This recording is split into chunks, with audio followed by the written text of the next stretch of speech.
Hello there, and welcome to Mono Blue Week, a special series where I post a new deck tech each day, starting with the most friendly and casual builds, and then day by day progressing to stuff that are a bit more me.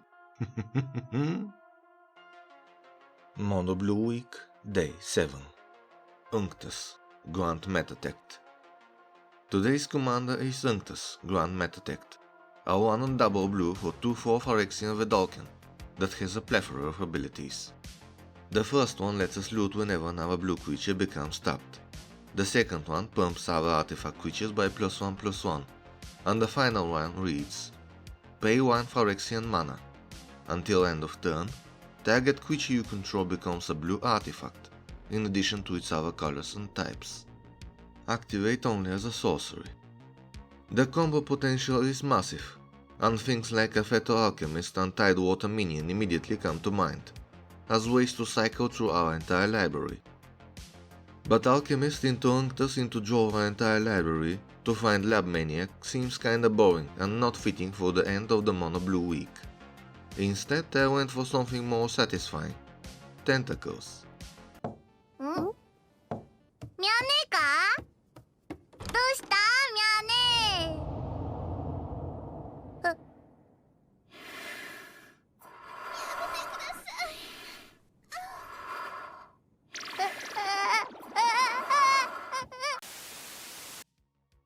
In order to make a true tentacle party, we use the interaction between a Deer Kraken that can go infinite and win on our turn, or the Watcher in the Water that can be used at the end step before our turn.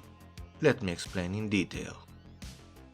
On the field we have Nadir Kraken, Unctus, Ashnod's Altar, and a permanent that lets us tap creatures. Fear not, I will cover those in a bit. We tap Nadir Kraken and trigger Unctus. We draw and discard a card, thus triggering Nadir Kraken. We pay 1, put a 1/1 counter on the Kraken, and create a tentacle token. Then we tap the tentacle we just created, and while Unctus's trigger is on the stack, immediately sacrifice it, floating 2 colorless mana. We resolve the looting, trigger the Kraken again, and use one of the floating colorless mana to create another tentacle. As you see, this is a loop that so far lets us draw and discard a card, and float 1 colorless mana per iteration, for each tentacle we sacrifice. But we can't have a tentacle party without tentacles. Thus first we are going to generate infinite mana, and then we will feed it into the loop to create an infinite number of juicy tentacles. But wait, more observant viewers have surely exclaimed, this loop needs to draw and discard a card. That means the deck will run out before we have our infinite number of tokens for a tentacle army. I'm a smart cookie, you see, and have thought of this already. Thus I run Sad Robot's big brother, also known as Darkseer Colossus. As you see, whenever he would go to the yard, such as by being discarded, he goes back to the library, meaning we can never deck out, but doing our loop. The fact that this is a replacement effect is also so good, since stuff like Emrakul are actually triggers and can be responded to with things like Tormod's Script. The Watcher in the Water works in similar way. It goes like this. You have Watcher, Unctus, an untapped blue creature or a way to draw a card, and tap effect on the field. You then pass the turn like a chat, and on the last end step before our turn, you tap the blue creature or draw a card. This triggers the Watcher, and you create a tentacle. You tap the tentacle, trigger Unctus, resolve Unctus. Then since you drew and discarded, trigger Watcher again, getting another tentacle. Repeating this will result in an endless army of tentacles. Having a massive number of tentacles is fine, but how do we end the game in a spectacular fashion? Psychosis Crawler will crawl all over our opponents, as he will drain them for 1 life whenever we do our tentacle loops. If he isn't on the battlefield, however, we must rely on less sophisticated methods, also known as combat damage, or simply tap our tentacles in reverence to the throne of the god Pharaoh. A quick note, if our tokens were made with Watcher in the Water, attacking with them or getting them tapped for the throne will mean that they will once again draw a card due to Unctus. And since we drew the Colossus for the turn, immediately deck us. This is easily avoidable by a few simple ways. If you want to end the game with the throne, we simply repeat the loop in an upkeep before our draw step, or in other words, we tap all tentacles and draw and discard the Colossus, then proceed to the draw step and draw it, play the throne and win. If you want to win with attack damage, we either have to Blue Sun Zenith for 0 and shuffle it into the empty library, and on the first loot trigger we draw it but discard the Colossus, or by playing Pull from Tomorrow again for 0 and discarding the Colossus directly. Lastly, if we want to be more on theme, we can simply send Unctus to the command zone with a quote from Azak's Azok, the Demon Tain. You serve Phyrexia.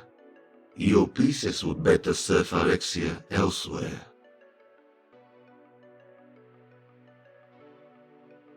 As promised, the first stop after our combo is our tapas package that includes some vehicles with crew 1 such as Careening Minecart, Smuggler's Copter, and Subterran Schooner. Creatures such as Moth's Changeling, Urza Lord High Artificer, who thanks to Unctus lets us filter 2 life into 1 blue mana, and Grand Architect, who adds 2 colorless that can be only used for artifacts, for every blue creature that we tap, but as you remember, all our win cons are colorless artifacts. Opposition on the other hand can tap our opponent's entire board, lands and artifacts included. And lastly, Springleaf Drum, for a one-time tap effect that makes mana of any color. But our tentacle party is open to everyone that wants to attend, including but not limited to Alandra Skydreamer and Meanwhile Illusionist, who care about second card being drawn in a turn and make a Drake an illusion token respectively, Meloku the Clouded Mirror, who can technically make infinite mana with Mina Ashnod's Altar, but more importantly can also make cheap blue illusions and put land into our hand that we can loot away for real cards should we need to. Reservoir Kraken has a double synergy. If an opponent tap him, we loot and get a tentacle.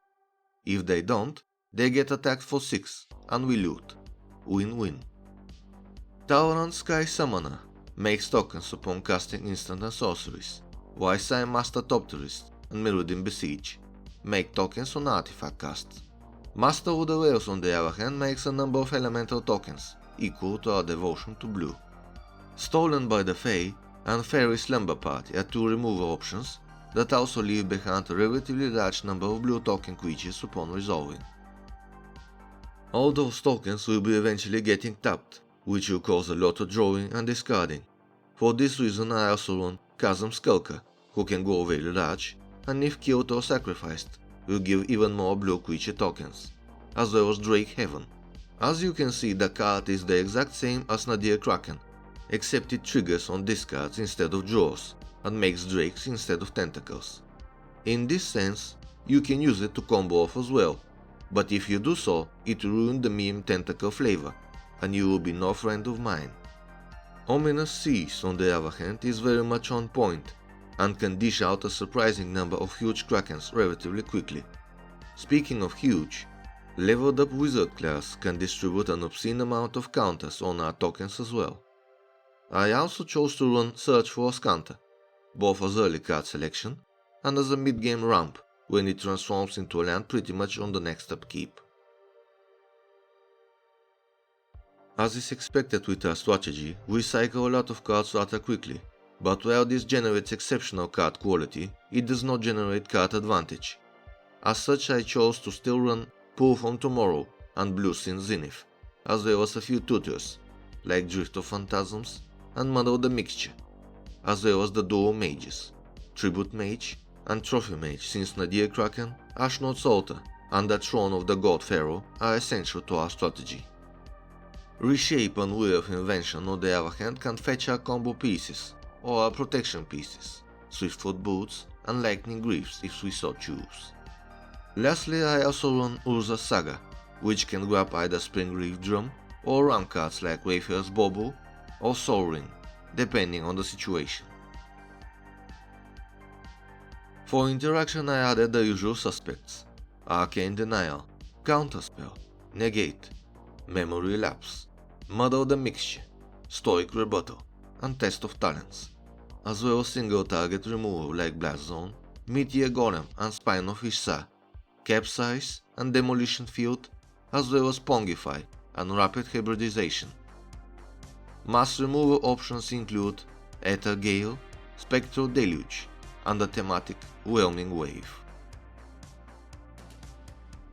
On the mana front I run Soul Ring, Arcane Signet, Cold Steel Heart, because it is on theme, Sky Diamond, Star Compass and Mind Stone, as well as 3 multi-purpose ones, like Heraldic Banner for the pumps, Midnight Clock and Stone Speaker Crystal for some graveyard hate. For lands I run Academy Ruins, Buried Ruin and Mystic Sanctuary for recursion, Droneyard Temple and Mirrored Landscape for ramp, Castle Vantress for some extra value, and of course 24 islands for a total of 35 land cards. And that's the deck. As you can see, according to my own cookie power level scale, it amounts to a solid 7, befitting for the 7th day of the Mono Blue week. It was a fun series to make and I sincerely hope you enjoyed it. I plan to do a Mono Red week in the foreseeable future to atone for my sins, and maybe commit some new ones along the way. As always, thank you for watching. Cheers.